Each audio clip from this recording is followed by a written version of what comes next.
అస్సలు ఇలా జరిగిద్దని చెప్పి నేను ఎక్స్పెక్టే చేయలేదు. ఏంటి అని చెప్పి అనుకుంటున్నారా? వీడియో స్కిప్ చేయకుండా లాస్ట్ వరకు చూడండి, సో దట్ మీకు అర్థమైద్ది. మా కంపెనీలో మా డైరెక్టర్కి వేరే జాబ్ వచ్చిందని చెప్పి జాబ్ రిజిగ్నేషన్ పెట్టారనమాట.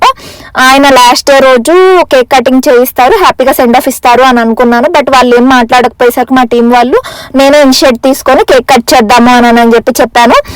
ఏమైనా స్పెసిఫిక్ ఫ్లేవర్ ఉందో సో దట్ మనం తీసుకొని వస్తాను అది ఇది అని చెప్పాను. ఏం ప్రాపర్గా రెస్పాండ్ అవ్వలేదు. సరేలే ఇట్స్ ఓకే అని చెప్పి హ్యాపీగా ఆయనకైతే సెండ్ ఆఫ్ ఇద్దాము అని చెప్పేసి అక్కడున్న ఏరియాకి వెళ్ళాను అనమాట. కొత్తగా ఓపెన్ చేసిన స్పానిష్ బేకరీకి వెళ్ళాను. అండ్ ఈ ఏరియాకి నేను ఫస్ట్ టైం రావడం అనమాట. నేను ఇక్కడ జాబ్ చేస్తున్నాను కానీ నేను అసలు ఎప్పుడూ రాలేదు. నేను బయటికి కూడా రాను, ఎందుకంటే నేను చాలా డిఫరెంట్ సిటీలో ఉంటున్నాను. ఇది స్వీట్ స్క్వేర్ బేకరీ అనమాట, స్పానిష్ వాళ్ళది. ఓపెన్ చేసిన కానీ చాలా మెలోడీగా మ్యూజిక్ వస్తుంది అనమాట, చాలా స్లో మ్యూజిక్, నాకు బాగా నచ్చింది. అండ్ అక్కడున్న కేక్ ఇన్స్టెంట్గా తీసేసుకుందాం అని చెప్పి ఫిక్స్ అయ్యాను అనమాట.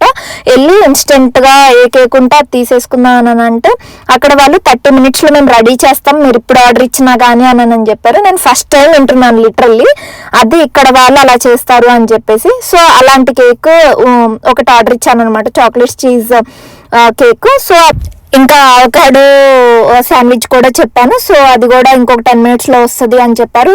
అందుకని చెప్పి సో వచ్చాక కేక్ మొత్తం చూపించింది.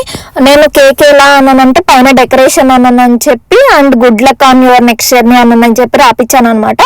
అది ఆమె అడిగింది ఏమైనా రాయమా లేకపోతే డెకరేషన్ అలా ఏమైనా స్పెసిఫిక్గా చేయమా అని చెప్పి.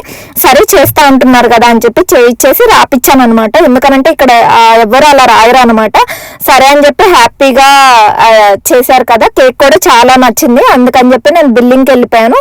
బిల్లింగ్కి వెళ్తే ఎక్స్ట్రా $5-6 వేసింది. ఎందుకు వేసారు అని అడిగితే పైన డెకరేషన్ అది రాసాం కదా, సో దానికి $5-6 అయింది అని చెప్పారు. సరే ముందు చెప్పుండాల్సింది అని అనిపించింది. ఎప్పుడు చూడు ఇలానే మోసపోతావా అని చెప్పి నేను తిట్టుకొని నేను ఇంకా సైలెంట్గా పే చేసేసి వచ్చేసాను అనమాట. వచ్చేసాక అసలు మేము కేక్ కట్ చేయించామా అసలు లేదా, అసలు ఏం జరిగింది నాకైతే ఎప్పుడు చూడు ఏదో ఒకటి స్ట్రైట్ ఫార్వర్డ్గా లైఫ్ ఉండదు, ఏదో ఒకటి చేస్తూనే ఉంటాను అని చెప్పి నాకు నేనే అనుకున్నాను అనమాట. అసలు ఏం జరిగింది ఏంటి అని చెప్పి నెక్స్ట్ ఏం జరిగింది అని చెప్పి మీకు కావాలి అని అంటే దీనికి అట్లీస్ట్ 10K likes ఎక్స్పెక్ట్ చేస్తున్నానండి. మీరు చేస్తారు పక్కా. నెక్స్ట్ ఏం జరిగిందో కూడా పెడతాను, మీరు